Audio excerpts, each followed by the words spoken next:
Ladies and gentlemen, please welcome Dr. Ellen Stofan, the John and Adrian Mars Director of the National Air and Space Museum.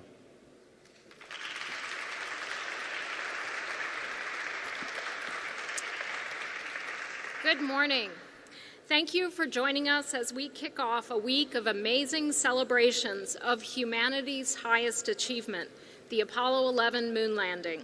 We're deeply honored to have Vice President Pence with us this morning as we unveil Neil Armstrong's recently conserved Apollo 11 spacesuit.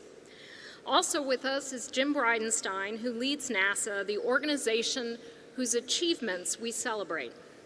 I'm so happy that Rick Armstrong could join us to represent the family, along with his family, of the inspiring American hero who took humanity's first steps on the moon. Thank you for being here, Rick.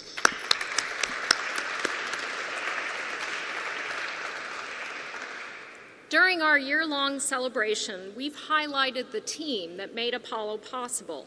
It took 400,000 Americans doing every conceivable job to make it happen.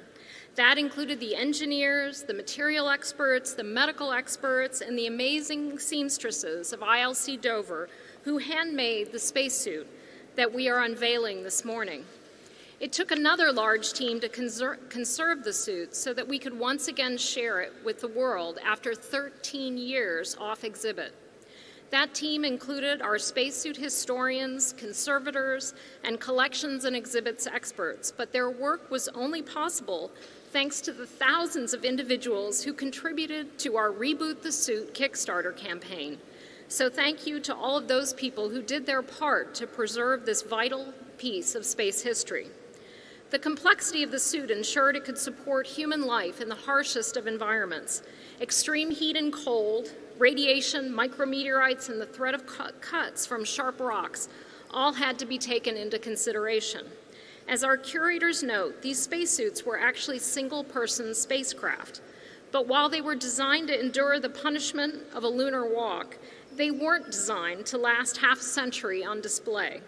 We're happy that the work we've done will extend the life of the suit and ensures that generations to come can be inspired by it.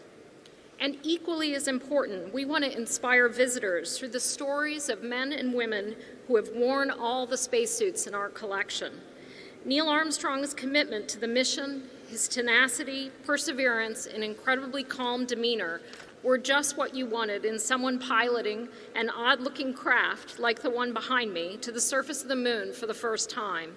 His humility about the accomplishment was reflected in the plaque on the lunar module, which read, "We came in peace for all mankind." All three Apollo 11 astronauts understood the importance of the journey they were embarking on and the significance that would surround the items from the mission. This is clear in the design of the mission patch, which was led by the crew. They decided against adding their names, as prior missions had done. As Command Module pilot Michael Collins, who designed the final patch, explained, it was in recognition of the teamwork behind Apollo. I can't wait to share the awe-inspiring symbol of teamwork that is Neil's suit with our visitors, and I hope that people will join us this week here in the museum and on the mall as we come together to celebrate the honor of the legacy of Apollo and look to the great achievements to come. It is now my pleasure to introduce the person who is tasked with making those next steps in space exploration a reality. Please join me in welcoming NASA Administrator Jim Bridenstine. Jim.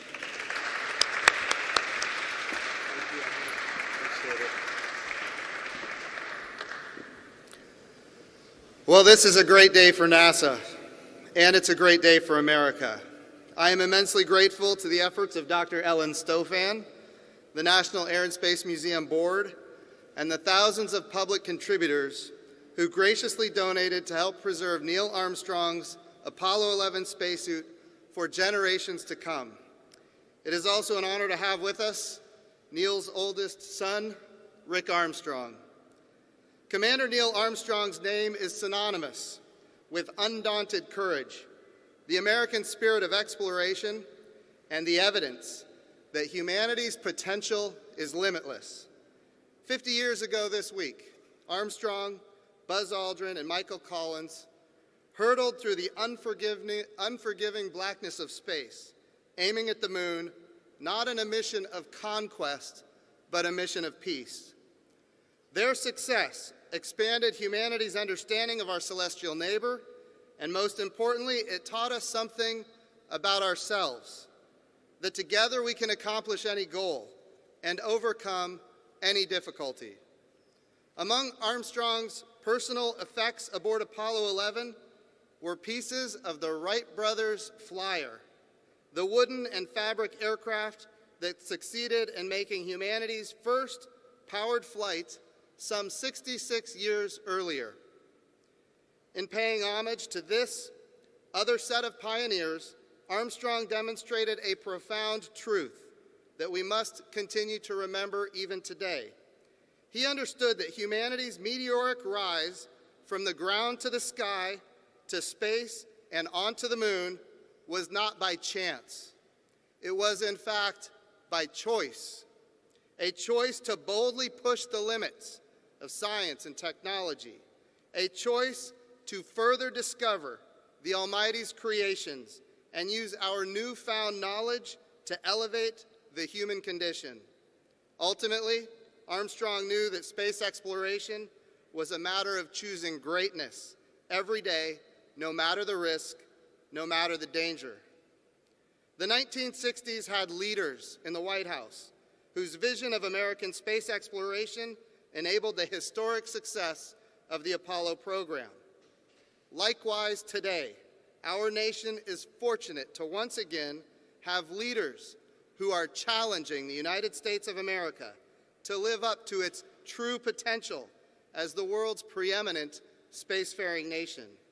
President Trump and Vice President Pence have given us bold direction to return sustainably to the moon by 2024 and then on to Mars. And we are getting it done. I want to be clear, we are getting it done.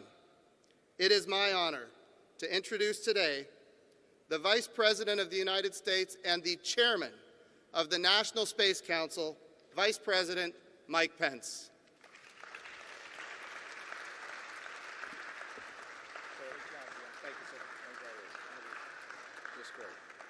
That's great. Thank you, Administrator Jim Bridenstine. Thank you for your great leadership at NASA.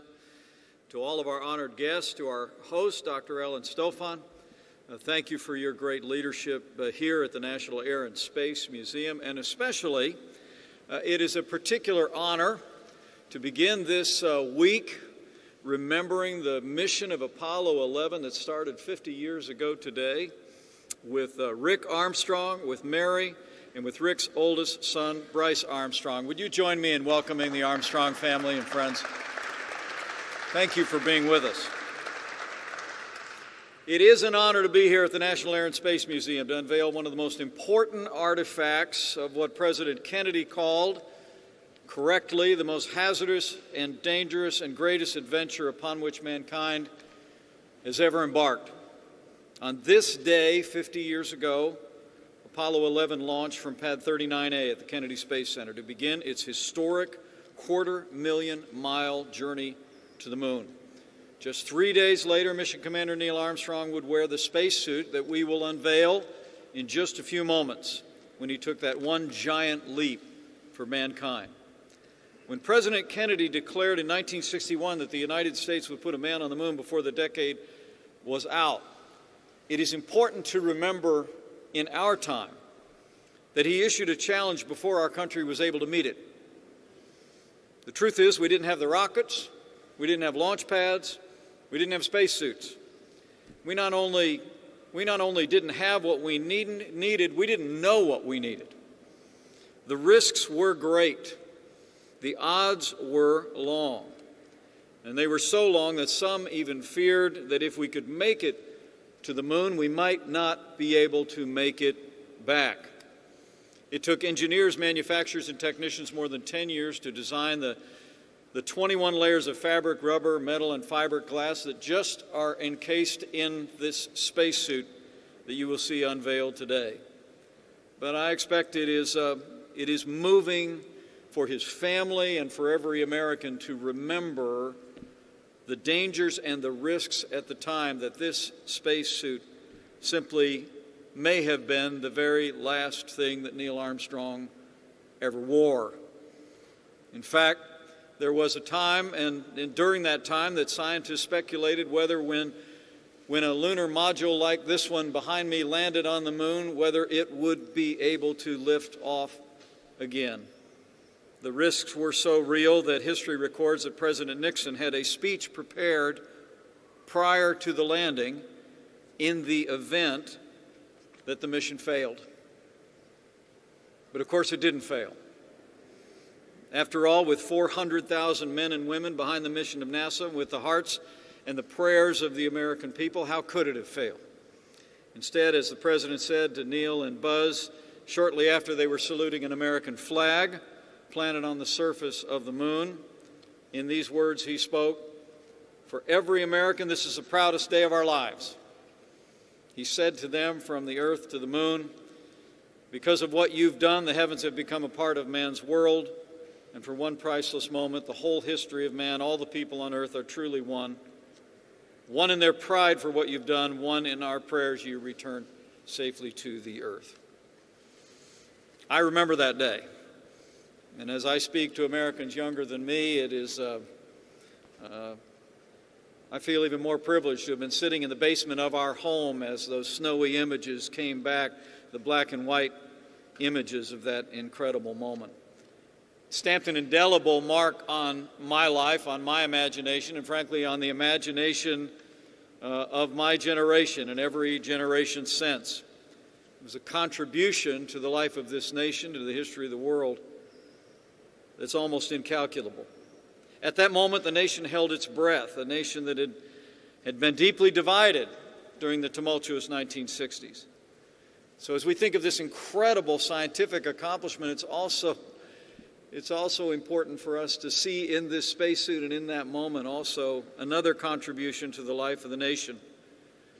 On top of the contributions to science and human understanding, for that brief moment, the man who wore this suit brought together our nation and the world. Now, true to their creed, astronauts have never liked being called heroes, and the man who wore this suit was especially resistant to such labels. But if Neil Armstrong was not a hero, then there are no heroes. He once described himself, in his words, quote, as he said, "I am and ever will be a White Sox pocket protector nerdy engineer." And I would also add proudly that he was a graduate of Purdue University in the state of Indiana. Neil Armstrong was reserved. As his family and I were just chatting, he was, in some respects, even shy.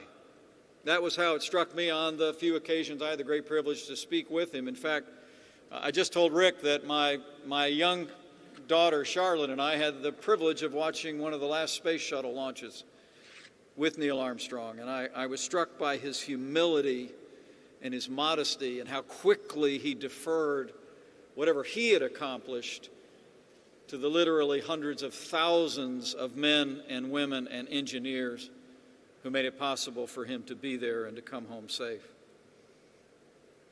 But among his colleagues, it's important to remember on this day when we unveil this historic spacesuit that Neil Armstrong was called the Ice Commander. Generations who enjoy this display, I think, would do well to remember the strength of character and courage of this man. Just months before Apollo 11, Armstrong lost control of an ungainly training contrivance designed to help astronauts train for the moon landing, and history records that he ejected just 3 seconds before it crashed to the ground and exploded in a ball of fire. More remarkably than that, we're told that Armstrong just dusted himself off that day and spent the rest of the day behind his desk. His son Rick just reminded me that he flew this X-15 above us about 7 different times. He was an extraordinary test pilot, a man of incredible courage. But his courage was displayed perhaps nowhere more profoundly than in the moments just before the Apollo 11 lunar module landed on the surface of the moon. It was that coolness during the original landing that, that likely saved the lives of the 2 astronauts that were aboard the lunar module. When the original landing area turned out to be so full of large boulders that landing there would have doomed the mission and the crew, history records again that Neil Armstrong calmly took the control of the lunar module, skimmed across the top of the lunar surface, and manually found a safe spot to touch down. By the time he set down to what we all know to be Tranquility Base, Armstrong and Aldrin had 17 seconds of fuel left remaining. It's incredible. So today we remember the service and the accomplishments of Apollo 11 and of its commander, Neil Armstrong, but we also do well to remember his courage and that steely professionalism that saw him through an entire career of incredible accomplishment and saw that mission to a safe landing and return home. The debt this nation owes to our Apollo astronauts, including the man who wore the suit that we unveiled today, we can never fully repay. But today is an installment. The American people have expressed their gratitude by preserving this symbol of courage. And I'm told when the Smithsonian Institution launched the Kickstarter campaign to help preserve this invaluable piece of American history, they raised $500,000 in 5 days to do it. And I also understand, for those looking on, that because of the success of this initiative, the Reboot the Suit campaign set an additional goal and now has raised more than $750,000 from people all over the country to preserve Alan Shepard's spacesuit. The American people's generosity has made it possible for this national treasure to go on display today for the first time in 13 years and now to be available in these storied halls for generations to come.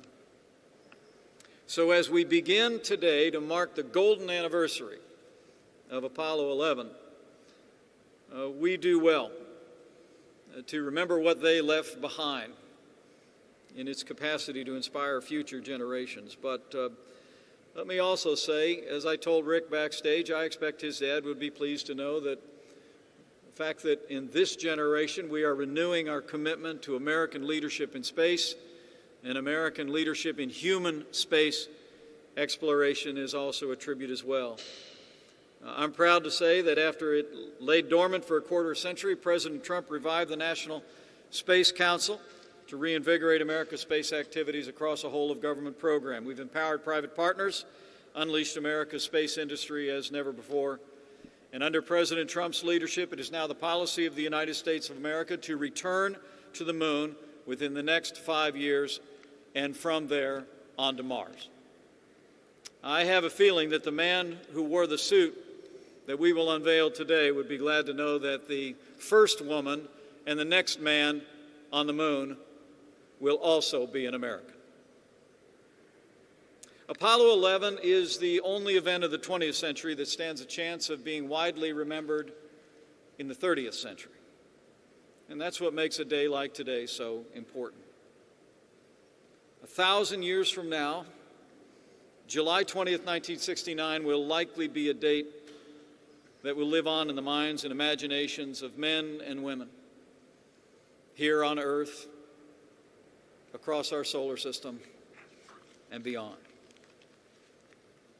And so it's important that we do what we do today, that the generosity of Americans, the professionalism of the Smithsonian and the National Air and Space Museum, the generosity of the Armstrong family and their support makes it possible for this spacesuit to inspire literally generations of Americans. And perhaps it also will inspire them to remember those men who took that most hazardous and dangerous and greatest adventure in their time. It's remarkable to think, as we talk about that steely-eyed nerve of Apollo 11 Commander Neil Armstrong, that maybe we do well this week also to remember a photograph, Rick, of your dad. Shortly after he and Buzz Aldrin finished their historic moonwalk, there is that picture of Neil Armstrong dressed in that very spacesuit, covered with moon dust, sporting a 3-day beard, with a broad smile on his face, exuding the greatest and purest satisfaction. The ice commander shed his demeanor for a minute and expressed from his heart what people all over the world were feeling in that moment. So thank you again to Dr. Ellen Stofan and the great stewards here at the National Air and Space Museum. Thank you for preserving this great national treasure. May it inspire future heroes who walk these hallways in their youth. May God bless the memory and legacy of Apollo 11 Commander Neil Armstrong. And may God continue to bless the United States of America. Thank you all.